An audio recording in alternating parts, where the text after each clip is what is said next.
Hi there, welcome to Myth Nerd.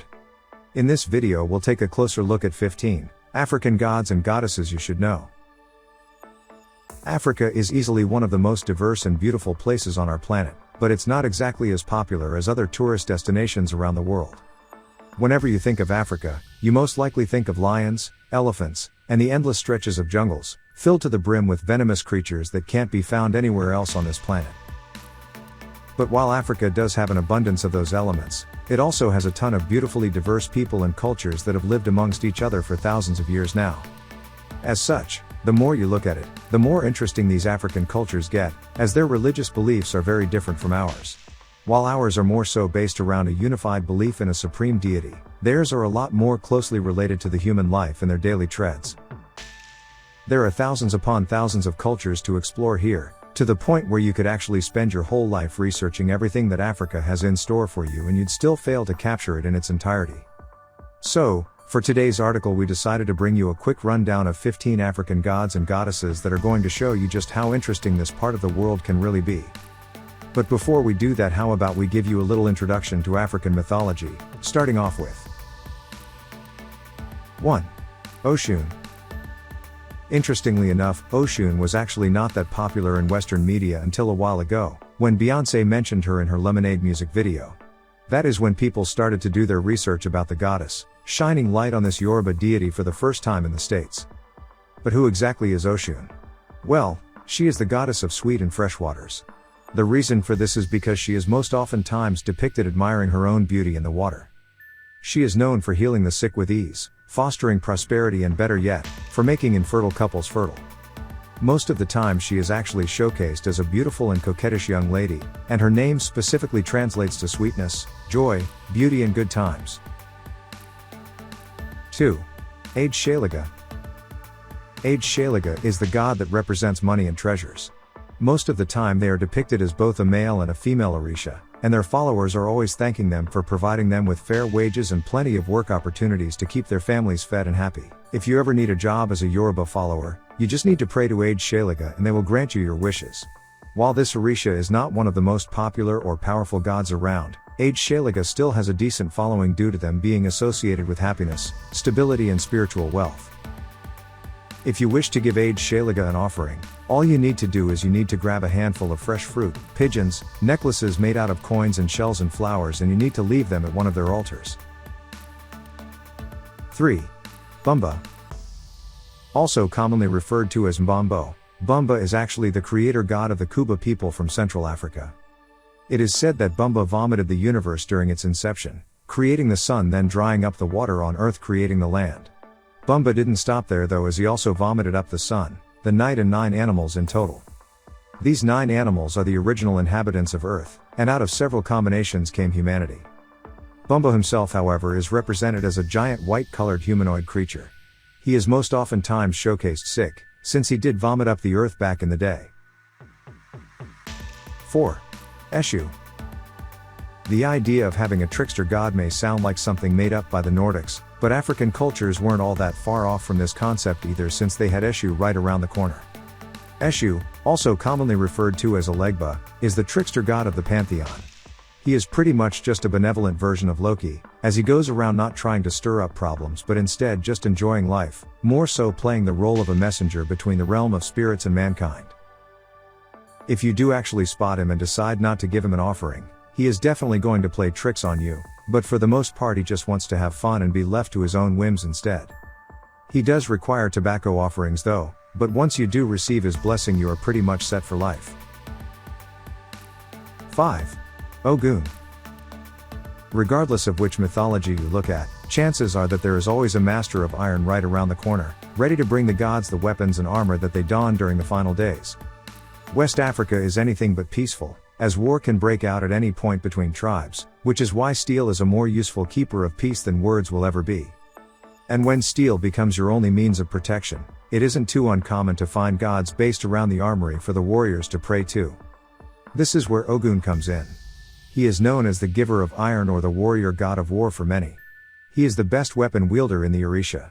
He is the one that protects the Yoruba people from dangers, and more specifically, the one that helps bless their weapons before they set out for war. 6. Oya.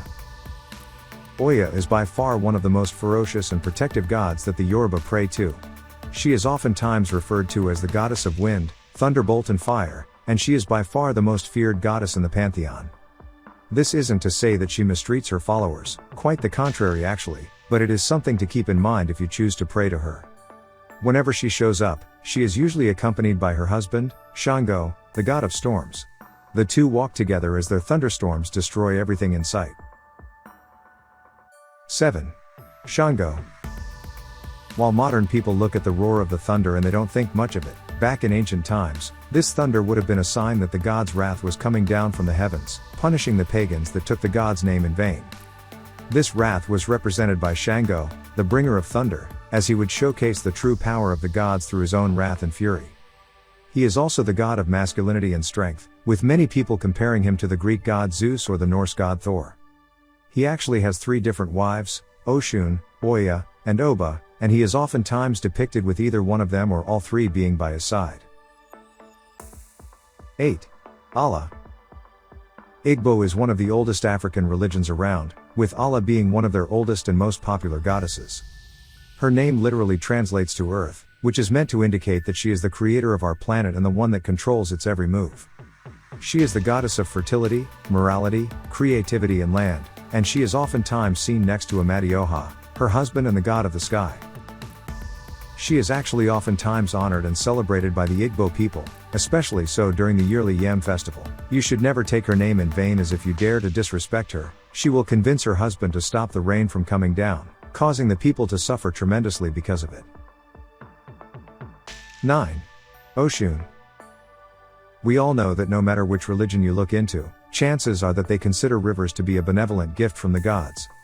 When it comes to the Yoruba people, Oshun is the one most commonly referred to as the goddess of rivers, but besides this she is also oftentimes known as the lifeblood of the Niger River and the mother of all rivers. She is actually Shango's favorite wife, and she is one of the most important orichas that you need to know about in the Yoruba pantheon. She is also oftentimes associated with fertility and childbirth, and it is said that she is the one that gives mothers the ability to do everything in their power to protect their children from dangers. 10. Oduda. Oduda is the goddess of prostitution that is worshipped by the Northwest African people. These are the Benin, Yoruba and Dahomey tribes, and despite the fact that prostitution is considered to be a taboo by most modern people, it is oftentimes cited as a necessity by these tribes.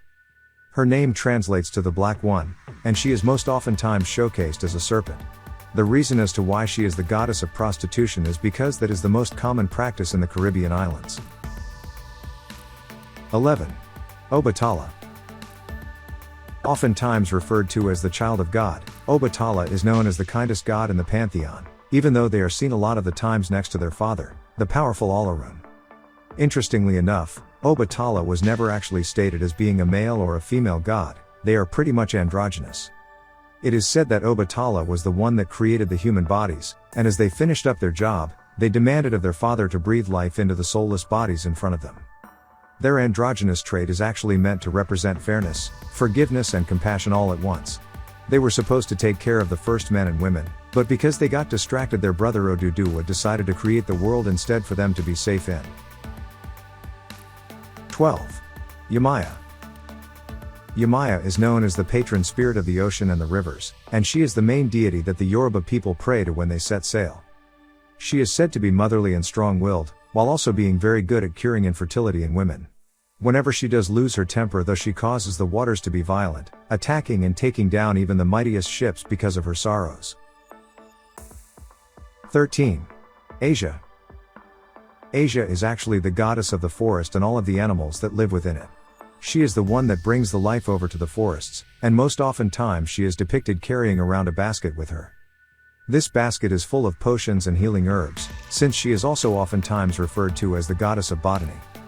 She was the one that taught the Yoruba people how to create potions and heal through herbs alone, and whenever you do go hunting you need to give her an offering so she allows you to have a safe passage through her realm. 14. Obaluaye. While death is never considered to be the final frontier in most any African culture, that doesn't mean that you should welcome death no matter what. Being able to prevent death from happening simply means that it was not their time to go yet, and if you can do that, you need to thank Obaluaye because they were the ones that gave you the answers you needed when you searched for a way to heal them. This is because Obaluaye is the master of healing and by far one of the most popular Orisha in the Yoruba mythos. He is the one that has the cure for any illness around, and if you ever happen to grow sick and weary, you need to pray to Obaluaye if you wish to be healed as soon as possible. 15. Kibuka. Kibuka is actually referred to as the god of war in the Buganda Empire Kingdom. It goes as far back as the 9th century, way before the first Europeans set sail on the country's shores. It is said that after the Bugandan people were terrorized by a series of attacks, their king decided to have a meeting with Mukasa, the creator of all things, to ask him how he can defeat his enemies. His answer was simple and swift. He ordered his younger brother, Kibuka, to fight on their behalf as their god of war. Because of this, Kibuka pretty much managed to destroy everyone in his path, bringing victory to the Buganda Empire Kingdom.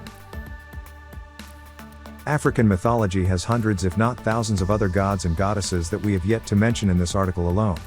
While the Yoruba mythology is by far the most popular, we also recommend checking out some of the other religions here if you have the time for it. That is because there are so many wondrous, crazy and fantastic stories that you can hear coming from the tribes here, stories that you won't be able to find anywhere else around the globe. While it is nowhere near as popular as the Norse or Greek mythologies, African mythology can be just as fun to research if you have the time and passion to do so. At the same time, we can assure you that if you do end up doing your own homework, you'll find more than a handful of customs and traditions that you yourself may start adoring just as much as we do.